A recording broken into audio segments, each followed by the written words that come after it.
Welcome to our viewers in the United States and around the world, and of course, here in Iowa, where we're being seen on our CNN affiliates across the state. We also want to welcome our servicemen and women who are watching on the American Forces Network around the world, and to our listeners on the Westwood One radio network and Sirius XM channel 116. I'm Chris Cuomo, and we really are thrilled to have you all with us. Now, there have been debates, there have been interviews. Tonight, something different. A chance for the people who will decide to ask the questions themselves. As you know, the people of this state are the first in the nation to have a say on who will serve in the Oval Office. They only have 7 days left to make up their minds. In this hall tonight, Iowa voters who plan to attend the Democratic caucuses next Monday night. They were invited by CNN and our partners, the Iowa Democratic Party and Drake University. Audience members submitted questions to us. We have screened them to make sure they cover a variety of important issues, and they do. However, the candidates do not know what the questions will be. Many of the voters joining us tonight are undecided. Some are leaning toward a particular candidate. Now, in a bit, we're going to talk with Governor Martin O'Malley and Secretary Hillary Clinton. But first, please welcome Senator Bernie Sanders of Vermont.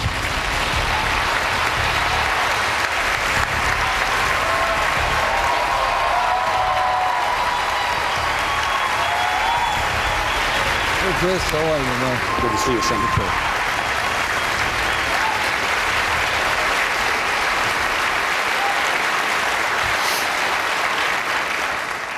Busy day? Yes. And my wife told me to button my coat, but I think I'm too fat, so we're going to keep it like that. I'll do the same then. I'll do the same. So, do you remember when we first started talking about this election many months ago? You weren't sure that you wanted to run. You were not sure, you said, that there was an appetite in this country to discuss the problems between rich and poor. How surprised are you by hashtag Feel the Burn and all that has followed? Chris, our message has resonated much faster, much further than I thought it would. And I think what the American people are perceiving is there is something very wrong in this country when ordinary Americans are working longer hours for low wages, when we have the highest rate of childhood poverty of any major country on earth, and almost all new income and wealth is going to the top 1%. And then on top of that, people see that that rigged economy is sustained by a corrupt, and I use that word advisedly, a corrupt campaign finance system that allows billionaires today to spend as much money as they want through super PACs to elect the candidates of their choice. And all over this country, and it's not just Democrats, it is conservatives, it is Republicans are saying that is not what America is supposed to be about. So if you're asking me, why is it that our campaign has created the kind of momentum that it has, I think we are touching a nerve with the American people who understand that establishment politics is just not good enough. We need bold changes. We need a political revolution. So you have centered your campaign on this idea of income inequality. Interestingly, President Obama, talking about the job just this morning, says you do not have the luxury of focusing on just one thing when you're president of the United States. You have to be able to handle many different priorities. Do you think you are up to the whole job? Of course. President Obama is obviously right. Being a president is an enormously difficult job. It's a job that entails dealing with a million different issues. I think I have the background. I think I have the judgment to do that. I would remind you and remind the viewers that in 2002, when George W. Bush and Dick Cheney said we should go to war in Iraq, Bernie Sanders listened very carefully, and I said, no, I think that war is a dumb idea. I helped lead the opposition to that war. And if you go to my website, listen to what I said, and sadly enough, it gives me no joy. Much of what I feared would happen did happen. I do believe I have the background for the job. Well, it is time for you to make the case.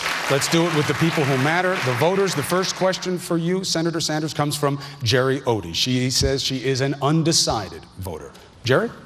Yes, Senator, some of your detractors have called you a socialist on occasions, and you don't seem too troubled by that and sometimes embrace it. I wondered if you could elaborate on that, and just to show us what the comfort level you have, your definition of it, so that it doesn't concern the rest of us citizens. Well, what democratic socialism means, to me, is that economic rights, the right for economic security, should exist in the United States of America. It means to me that there's something wrong when we have millions of senior citizens today trying to get by on $11,000, $12,000 a year Social Security. It means there's something wrong when the rich get richer and almost everybody else gets poor. It means there is something wrong, and government should play a role in making sure that all of our kids, regardless of their income, are able to get a higher education, which is why I'm calling for free tuition at public colleges and universities, and why we have to deal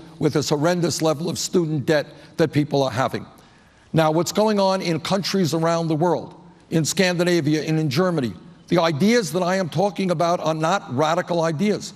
So what democratic socialism means to me in its essence is that we cannot continue to have a government dominated by the billionaire class and a Congress that continues to work for the interest of the people on top while ignoring working families. What this campaign is about, and what I believe in, is creating a government that works for all of us, not just a handful of people on the top. That's my definition of democratic socialism.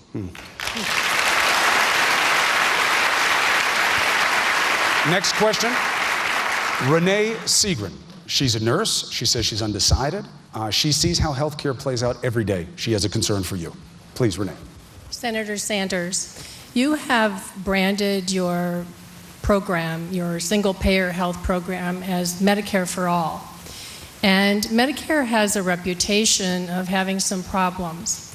Let me cite one example.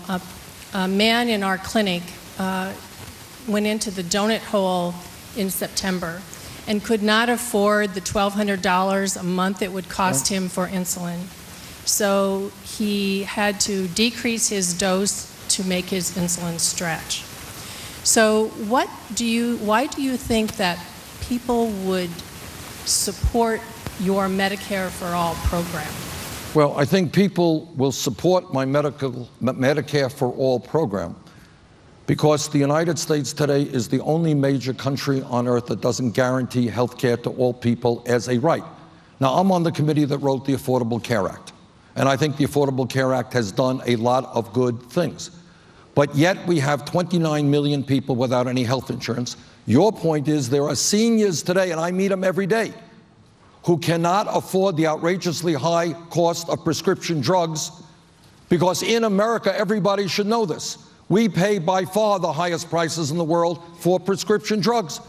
Last year, while 1 out of 5 Americans cannot afford the prescriptions their doctors write, last year the 3 major drug companies made $45 billion in profit because they spent hundreds of millions of dollars on lobbying and campaign contributions. So I believe we should join the rest of the world. I believe as a principle, everybody should be entitled to health care as a right, comprehensive health care. And by the way, if we move toward a Medicare for all, not only do we cover the needs of all people, including that gentleman, we will save middle-class people thousands of dollars a year on their health care bills, because now we pay, by far, per capita, much, much more than any other country on earth. It is time, in my view, for us to have the courage to take on the insurance companies, take on the drug companies, and provide health care to all people at an affordable cost. The criticism is to pay for this. What you're really asking for is one of the biggest tax hikes in history. And that is the criticism. But Chris, that is an unfair criticism for the following reason. If you are paying now $10,000 a year to a private health insurance company, and I say to you, hypothetically, you're going to pay $5,000 more in taxes, or actually less than that, but you're not going to pay any more private health insurance, are you going to be complaining about the fact that I've saved you $5,000 in your total bills? So it's demagogic to say, oh, you're paying more in taxes. Let's also talk about we are going to eliminate private health insurance premiums and payments, not only for individuals, but for businesses as well. Again, we are the only country on earth that allows private insurance companies to rip us off. We spend 3 times more than the British, 50% more than the French. We can do better than we're doing right now. But just to be clear, you are going to raise taxes to do this. Yes, we will raise taxes. Yes, we will. But also let us be clear, Chris, because there's a little bit of disingenuity out there. We may raise taxes, but we are also going to eliminate private health insurance premiums for individuals and for businesses. All right, next question. Sean Collison, law student at Drake, says he's undecided. What do you have? I think you've introduced a lot of programs that could help a lot of people. My question is, realistically, how do we fund those programs? Good. Where can we reallocate or cut spending on other programs? Sean, great question, and a very fair question. And I start off with the premise that in the last 30 years, although my Republican friends don't like the term, there has been a massive redistribution of wealth in this country. It's gone from working families, trillions of dollars, to the top 0.1%. So yes, what this campaign is about is to say to profitable corporations who in some years don't pay a nickel in taxes, to the wealthiest people in this country who sometimes have an effective tax rate lower than truck drivers or nurses, yeah, you are going to start paying your fair share of taxes. Now, how am I going to pay to make certain that public colleges and universities are tuition-free and we substantially lower interest rates on student debt? I pay for that because we're going to ask Wall Street to pay a tax on speculation.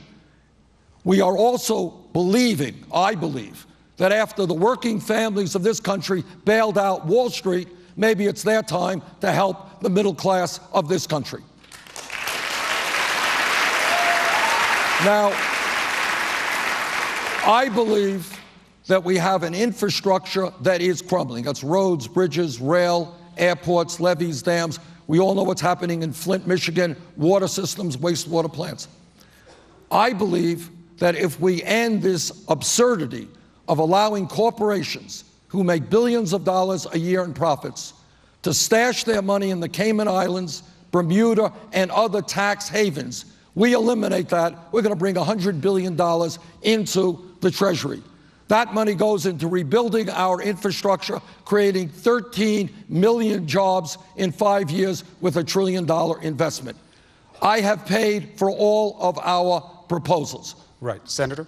Then the pushback becomes how you pay. Now, in this room, you're preaching to the converted somewhat, right? These are presumptively Democrats. But you will hear people say that your paying for it is actually punitive. You're going to punish people who make money. You're going to punish the financial district. You're going to punish and wind up changing the idea of an open and free economy because you're going to punish them for speculating, which means they won't speculate as much, which means you won't get as much activity.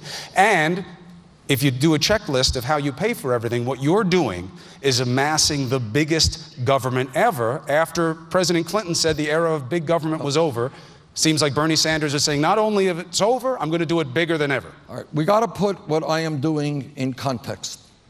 And here's the context. Today in America, we have more income and wealth inequality than we have had since 1928.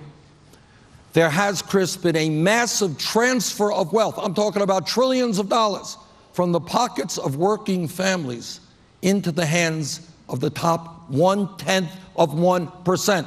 That's a fact. So if you are telling me that at a time when Wall Street's recklessness, greed, and illegal behavior brought this country to its knees, that I am going to say to them that they're going to have to start paying their fair share of taxes, fine. If that's the criticism, I accept it. I demand that Wall Street start paying its fair share of taxes. Second of all. And what about the idea that you're bringing back the era of big government and making it bigger than ever? Again, I believe, and Iowa has played a very interesting role in the fight for public education. And for 100+ years, what we have believed public education to be is up to the 12th grade. Free public education up to the 12th grade. Guess what? The world has changed. A college degree today is the equivalent of what a high school degree was 50 years ago. People want to criticize me, fine. I believe that every kid in this country who has the ability and the desire should be able to get a higher education regardless of the income of his family. And I will pay for that through attacks on Wall Street speculation. They don't criticize the goal. They criticize the method of how you achieve it. Give me a yes or no on that. Is the era of big government back with President Sanders? The era of protecting the middle class and working families is certainly something that I will make happen. I believe, for example, that when my Republican colleagues talk about cutting Social Security, I say that when you're living on $12,000 a year Social Security, no, we shouldn't cut it. We should expand Social Security. And we do that by lifting the cap on taxable income. So, Chris, this is what I think. This is what I think. When we live in a nation of so much income and wealth inequality, where the top 1/10 owns as much wealth as the bottom 90%, when the 20 wealthiest people own more wealth than the bottom half of America, that is not, to me, what the American economy should be about. So yes, people want to criticize me. Okay, I will take on the greed of corporate America and the greed of Wall Street and fight to protect the middle class. Next question, Ron Edwards says he's undecided. Ron, what's your question for the senator? Senator, given the ongoing gridlock in Washington and the continuing Republican resistance toward President Obama's initiatives and the likelihood that Republicans will win control over at least one House of Congress, as president, what specifically will you do to overcome the resistance, cure the gridlock, and garner the necessary support to implement your initiatives and actually get something done in Washington? Great question. Let me answer it, if I might, in two ways. I am probably the most progressive member in the U.S. Senate. But I have, over the years, not only in the Senate but in the House, worked with Republicans when there was common ground. When I was in the House, in a number of years, I got more amendments passed on the floor of the House working with Republicans than anyone else. I was number one, number two. In the Senate, just a couple of years ago, in a dysfunctional Congress, I worked with people like John McCain, people like Jeff Miller over in the House, to pass the most comprehensive veterans health care legislation in the modern history of the United States of America. I have worked with Republicans when there is common ground throughout my career. But this is what I also want to say.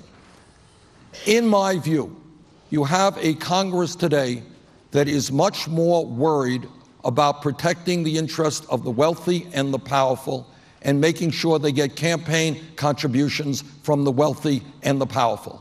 If we are serious about rebuilding the American middle class, if we are serious about providing paid family and medical leave to all of our people, if we are serious about ending the disgrace of having so many of our children live in poverty, the real way to do it is to have millions of Americans finally stand up and say enough is enough, for people to get engaged in the political process, to finally demand that Washington represent all of us, not just a handful of very wealthy people. That's the way you bring about real change. Next question, Alexis Kulash, Drake University student, a bulldog, leaning in favor of Hillary Clinton, but she wants to explain why. Give me a shot here, Alexis. Senator, recently you named Planned Parenthood and the Human Rights Campaign as part of the political establishment that you plan to take on. How are you going to fight for women's rights more effectively than a female candidate with endorsements from organizations like these? No, that's not quite accurate. I have a 100% pro-choice voting record. In every speech that I give, what I say is not only do we stop the Republican efforts to try to defund Planned Parenthood, we should expand funding for Planned Parenthood.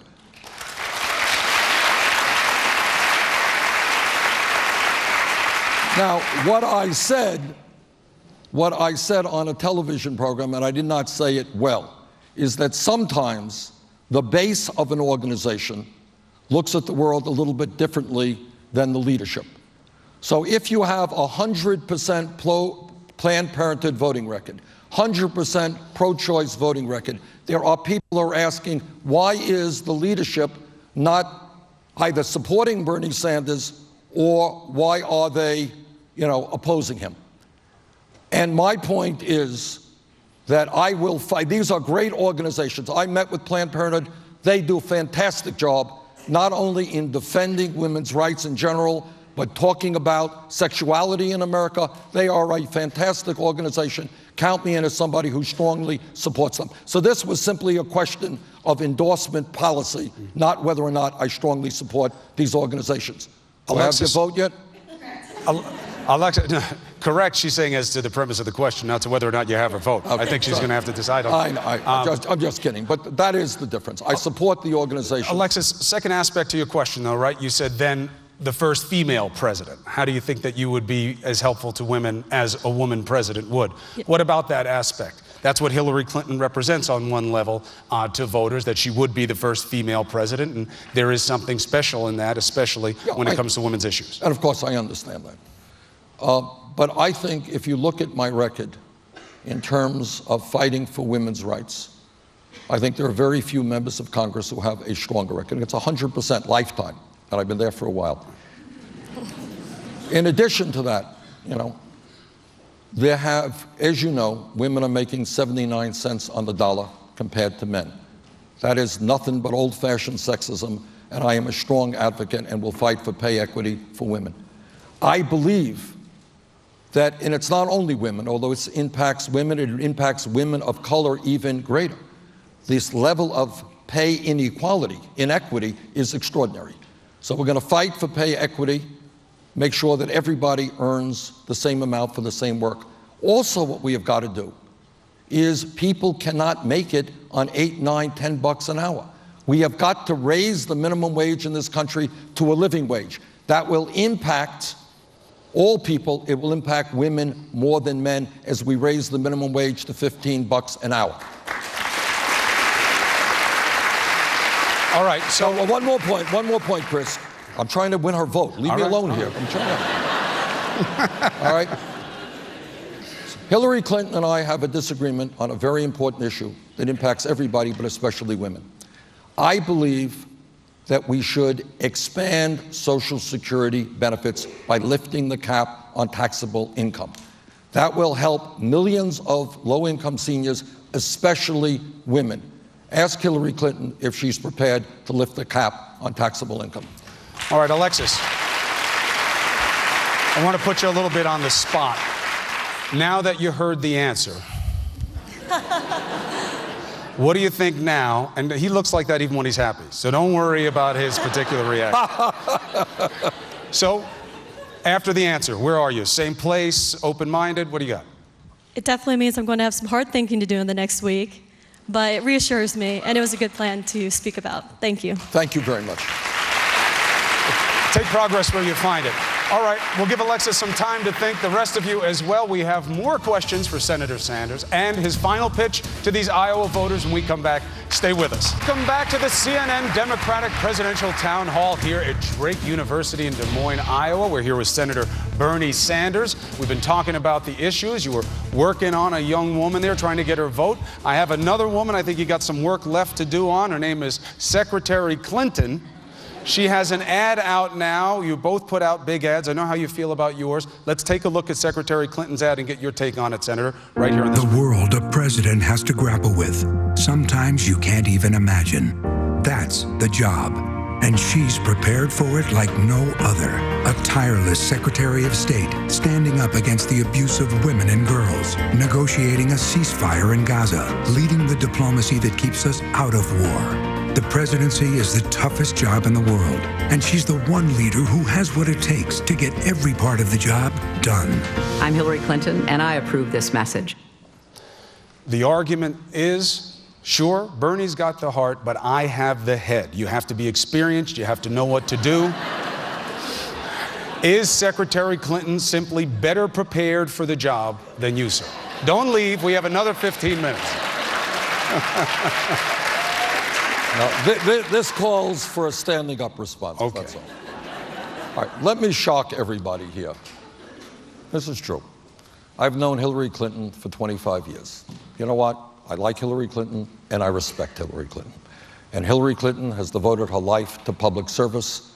And I have tried, as I hope you all know, not to run a negative campaign, not to be attacking every other day, to keep this discussion on a high level where we debate the issues facing this country.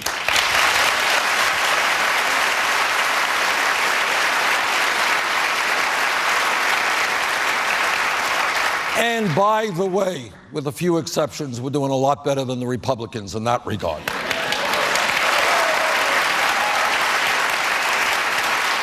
But on the other hand, that's not a very high bar to reach, so it's, all right. But what is this? All right, what do I think? Let me just give you a couple of examples. The truth is that the most significant vote and issue regarding foreign policy that we have seen in this country in modern history was the vote on the war in Iraq. Okay, that's the fact. I voted against the war in Iraq, and if you go to my website, listen to the speech that I gave when I was in the House in 2002, saying, yeah, it's easy to get rid of a dictator like Saddam Hussein, but there's going to be a political vacuum, there will be instability, and it gives me no pleasure to tell you that much of what I feared, in fact, happened. Hillary Clinton voted for the war in Iraq. All right. In terms of Wall Street, I fought against deregulation, led the opposition to doing away with the Glass-Steagall legislation. Unfortunately, my side lost. Wall Street became deregulated. The rest is history. Wall Street has operated in a very significant way, in a fraudulent way. And obviously, their greed and recklessness helped destroy our economy and create the worst recession since the Great Depression. I led the effort against Wall Street deregulation. See where Hillary Clinton was on this issue. In terms of climate change, which everybody here knows, and apparently everybody in the world knows except Republican candidates for president, is one of the great environmental crises facing this nation.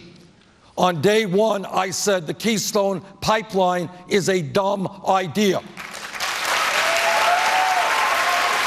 Senator? Okay. I think the Bakken Pipeline and pipelines in Vermont and New Hampshire are dumb ideas. We got to break our dependence on fossil fuel. Why did it take Hillary Clinton such a long time before she came into opposition to the Keystone Pipeline? Trade policy.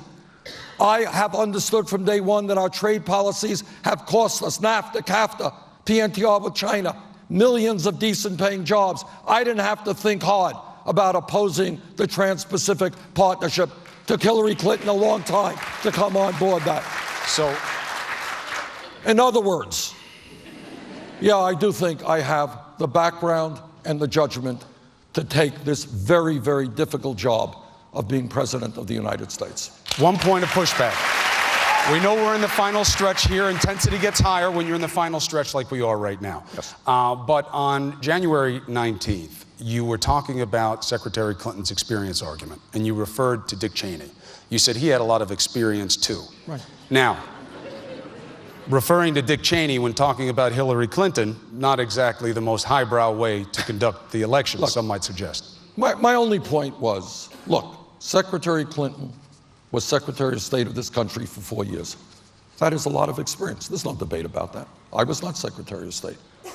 But experience is important, but judgment is also important. And my own point was, in talking about Dick Cheney, he had a lot of experience too.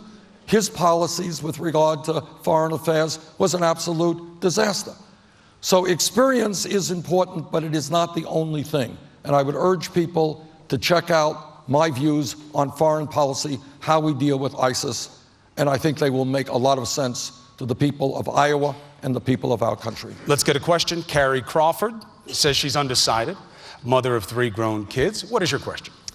Hello, Senator Sanders. In light of the recent mass shootings, I'm interested to know how you're going to make inroads with the powerful gun lobby to establish more effective gun control legislation. And the second part of my question is, how will you support easier access to mental health care and clinics? Good. All right, excellent questions. Now, I have been attacked, and in fact, this is an issue that Hillary Clinton has, focused on, and that's politics, and that's fine. Although some of you might recall that back in 2007, when she was running against Barack Obama, she also focused on that issue, but she thought that Obama was too strong on gun issues. And you may remember him referring to her as Annie Oakley. All right? Today, Hillary Clinton is running a lot of advertisements on gun issues. Interestingly enough, she's running most of them in New Hampshire, where she thinks it'll work, not running so many of them in rural Iowa.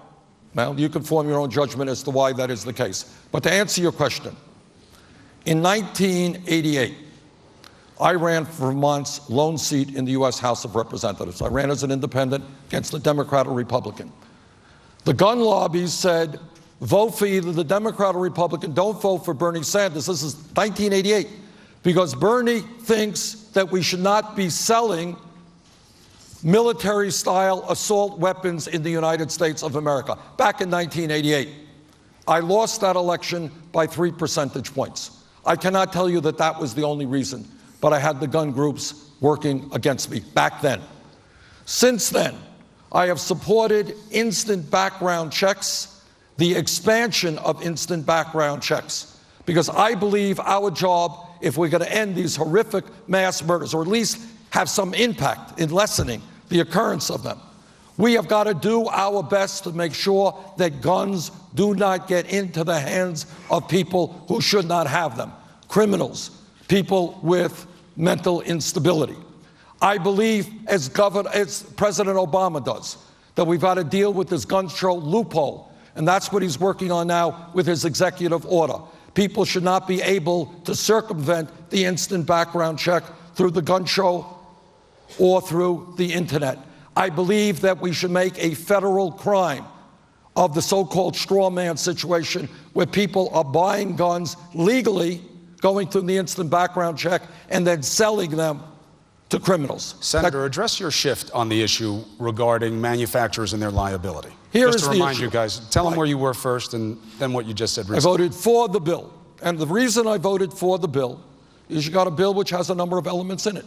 Among other things, it has a section which says we should not be selling ammunition which will pierce policemen's armor and protection. I think that's the right thing. It had a section in it which said that we want to have safety locks for children on guns. That makes sense to me.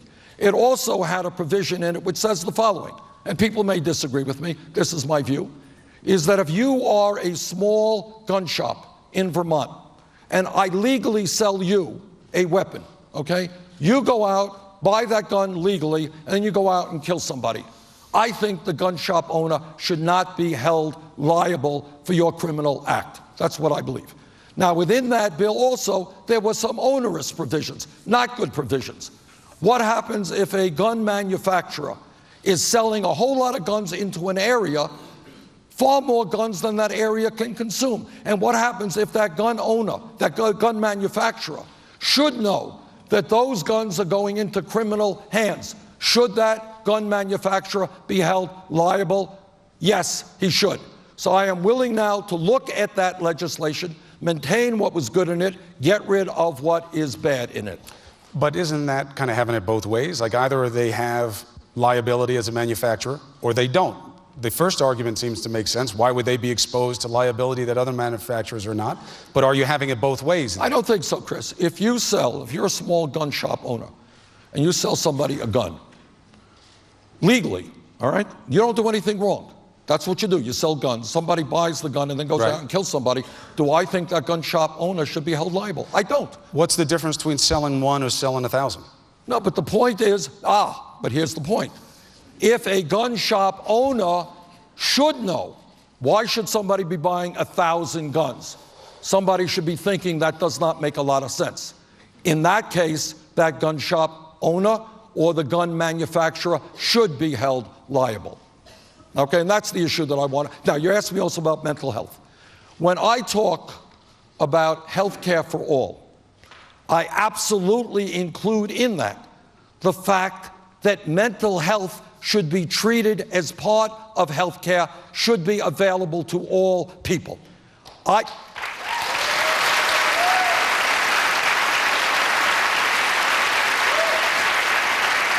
get calls. I have gotten calls in my office, and I'm sure other senators have as well. This is the call.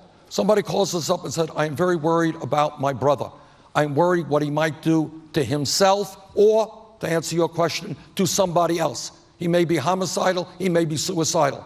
We have searched desperately to find health care, mental health treatment for him. We cannot find mental health treatment which is affordable, which is accessible. In my view, we have got to move in the direction of making sure that everybody in this country who has a mental health crisis gets health care when they need it, not 2 months from today. Carrie, how do you feel about the answer? I like the answer. That's sufficient. Thank you very much. All right. Have a seat, Senator. I'm tired following you around there in one place. If you followed me around today, you'd be a lot more tired. CNN today, your brother was on. Your brother was on CNN today. Yeah. Gave a great interview. He says that back in the day, you were a great athlete. Is that true? And if so, what was the sport? I'm not saying I don't believe it to be true. I'm saying, is it true? And what was the sport? You know, families exaggerate a little bit. I was a very good athlete. I wouldn't say I was a great athlete. I was a pretty good basketball player. My elementary school in Brooklyn won the borough championship, but